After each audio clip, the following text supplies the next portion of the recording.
Hello everyone, it's me Brad, and it's Halloween, so I thought I'd look at a bunch of Halloween/horror games. They're not necessarily all horror games, but some of them are good, some of them not so good. But let's have a look. I've streamed some of these as well, so you'll be familiar with some of these if you watch my channel. So first up is the Boba Tea Shop, and it's a first-person horror game, but it's also a game where you run a Boba Tea Shop, believe it or not. And you get various different customers who come into the shop and you have little conversations with them.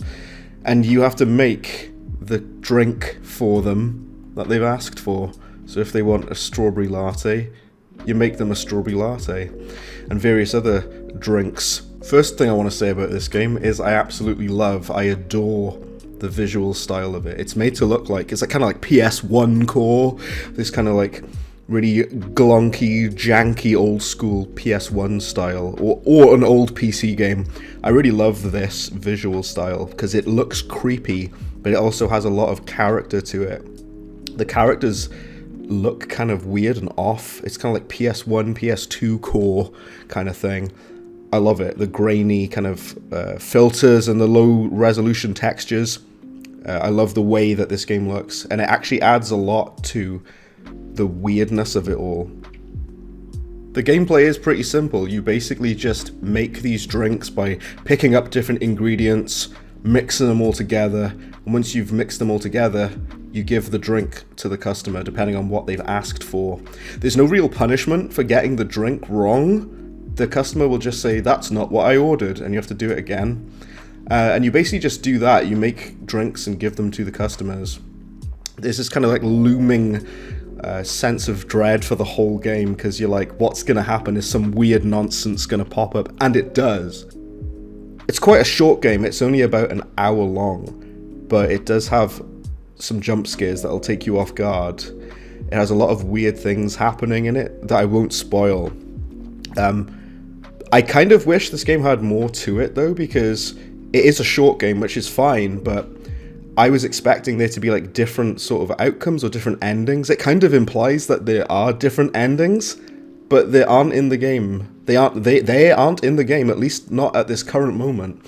But I'm hoping that if the developer were to update this game, he'd kind of add more kind of stuff to it.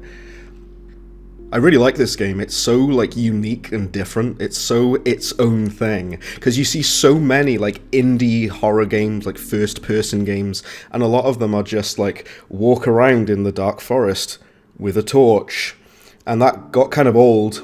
So to do something a bit different with the whole first person, like low budget, like indie game kind of thing, to have it about working in a store and crazy weird things are happening each night. It's kind of like Five Nights at Freddy's, but you're a Boba Tea Shop owner. The game kind of feels like a commentary on like what it feels like to work in like retail, or like work with customers, like the horrors of being in like a customer facing job. It feels like a commentary on that and the stress that comes with it and facing rude customers and stuff. So if anyone has ever worked in a retail job, you might relate to this as well. Yeah, it's a great game. Check out the Boba Tea Shop. It's on Steam. It's on PC, on the computer, or the Steam Deck if you've got one, or a laptop. It's on PC, it's on Steam, have a look. A Nightmare on Elm Street for the NES has quite a bad reputation, mainly because the Angry Video Game Nerd made a review of this game, and he absolutely trashed on it. Is he right in saying it sucks? Mostly, but I sort of kind of like this game. It's kind of interesting. Just a word of note before I talk about the game. I actually went on a marathon binge. I rewatched all of the Nightmare on Elm Street movies. I adore the first movie, and the sequels have varying degrees of success in being good, but I digress. This game is a 2D platformer, and I've got to give credit where credit is due. At least it tries to do something different, because it's not your typical 2D platformer. You basically have an awake world and a nightmare world, or a dream world. Now when you're in the awake world, you only have access to one attack, which is punching. But if you fall asleep and enter the dream world, you get to play as these different characters who have different abilities and attacks and what have you. It's very much like Nightmare on Elm Street 3 Dream Warriors. This game feels like it's based on Dream Warriors, because it's the same kind of concept. My main problem with this game, well, I said my main problem, there's a couple. First of all, what the being awake, you're running around punching the enemies whilst you're awake because you don't have access to weapons unless you fall asleep. I don't understand what the point of the awake world is, because you're better off just falling asleep, and the way you do that is by allowing your sleep meter to deplete, and the sleep meter depletes constantly, so you might as well just wait for it to go down. There's no benefit of being awake other than you avoid these sort of mini boss encounters with Freddy Krueger. If you are awake, you don't have to do those, but they're not that much of a hindrance. Another huge problem I have with this game is you enter the different houses on Elm Street, and you have to do a 2D side-scrolling platforming level within each of these houses, but each of them are chosen at complete random. There's a lot of RNG in this game, and you have no idea which house you're supposed to go in. I think it's randomized every time you play. That's really annoying, because you're just running around the Elm Street trying to figure out which house you need to go in. The street is basically like a world hub, like a level hub essentially, but I think it would have been better if each of the houses were just a level that you go in, instead of randomly choosing one to go in. It's just kind of annoying. It feels like it wastes your time. The biggest problem with this game is the fact that it's hard in the most frustrating and annoying way, because you're constantly getting hit by enemies all the time, unless you're like some sort of pro at this game and you've had an insane amount of practice.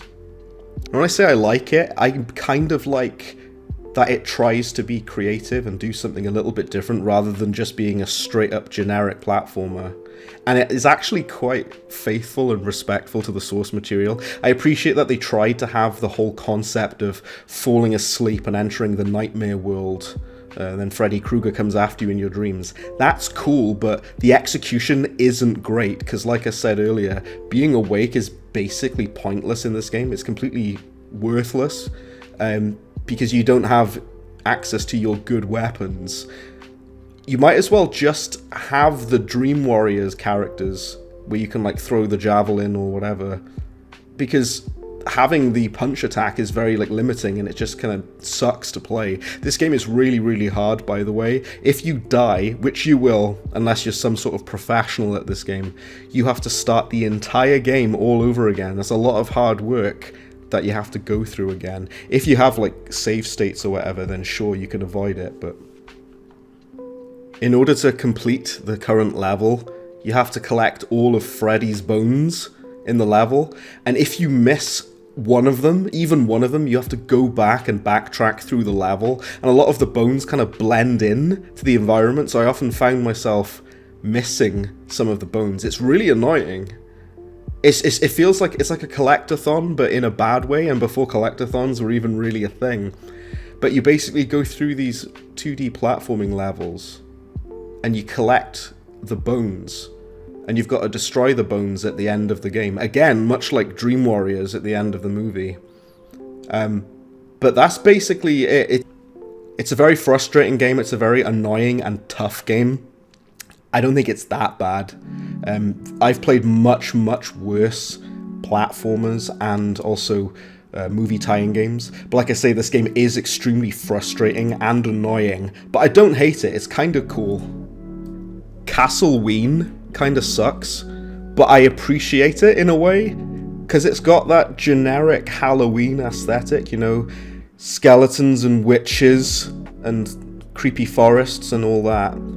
I kind of like that. I like generic Halloween stuff. I've even drawn some myself. I've drawn some witches and things like that. Even one of my albums is a kind of generic Halloween kind of theme. It's called Spooky Spaghetti. Check it out on Spotify and Bandcamp. Shameless plug out of the way.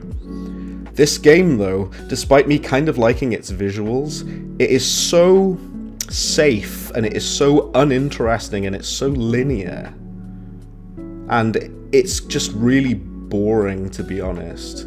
It could have been much better than it is. The one unique thing about this game is you play as two different characters. You play as this witch girl, and then you play as this like fire demon boy, and each of them has the ability to either kind of freeze water. If you're playing as the witch, she has like frost magic, or you can burn stuff or walk through fire with the fire demon guy.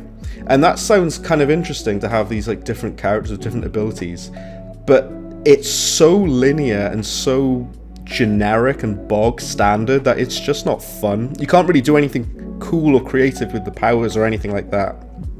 You just have to kind of switch between them as and when.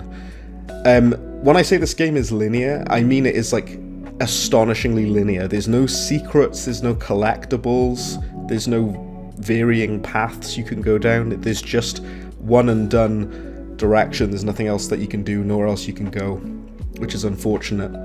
I think this game could have been better if it was a bit more kind of, had a bit more exploration to it, and it had a bit more things to do. The thing that makes me really not like this game is it has a lot of like beginner's traps that it throws at you. There's like stuff there's no way you'd know, like drops or boulders falling on your head or things like that, or enemies just jumping out of nowhere, and you get killed in one hit by pretty much everything, unless you pick up these fairies, which are the fairies that you pick up are basically hit points, but you get killed in one hit by everything. What's interesting is so do all of the enemies. They also die in one hit, but the hit detection is so bad when you're trying to melee attack these enemies, like the skeletons or whatever. It's so like inaccurate and really unsatisfying. So the combat is bad, the hit detection's bad, the platforming feels really, really like unreliable. Like you're trying to jump onto platforms, and you could swear that you've landed on the platform you're trying to land on, but it just doesn't, or you slip off the edge of it or whatever. I really hate the controls in this game. They deeply upset me. As much as I like the generic kind of Halloween aesthetic, I do kind of like that. I don't really like this game. It's very annoying to play, and it's kind of boring because it's so uninteresting. It's so kind of bog standard. It is a very obscure game. I'm pretty sure most people watching this video will never have heard of Castleween. It's not a hidden gem. It's just a kind of very, very basic, very, very linear platformer. It's not great, to be honest. Muppet Monster Adventure is awesome. It's basically like a 3D open world, if you want to use the term, collectathon game, kind of like Spyro and Mario 64. It's very much like Spyro and Mario 64 kind of game. And you play as Kermit the Frog's nephew, and all of the Muppets characters have been turned into like horror characters like Dracula and Frankenstein and whatever, and they are like the boss battles in the game. You have to kind of save them by beating them up. And you gain like different powers through the game. Like you can sort of fly with bat wings, or you can do like a power punch. You unlock a bunch of different abilities. This game's really damn good. I'm surprised more people don't talk about Muppet Monster Adventure, because it's really great. I think it's like up there with the likes of Spyro and that. I used to play this game a lot when I was a kid, and revisiting it now, it's a really fun. It can be tough in places, but it's not like Mario 64 level of tough. All of the levels are really varied. The game looks great. It's a PS1 game, and it looks great. You have various abilities, like I was saying, and the combat is fun and varied. There's a lot of enemies as well. And this game is pretty long as well. There's a lot of stuff to do. Like I say, it's a collectathon, so you have like optional objectives where you can collect bonus letters and extra lives and things like that. If you're able to pick this game up, I highly, highly recommend Muppet Monster Adventure. I wish it was re-released on Steam or something like that. I really love all the boss battles, I love the visuals, I love the level design, I love the music, it's all fantastic. It's just a great game, play it.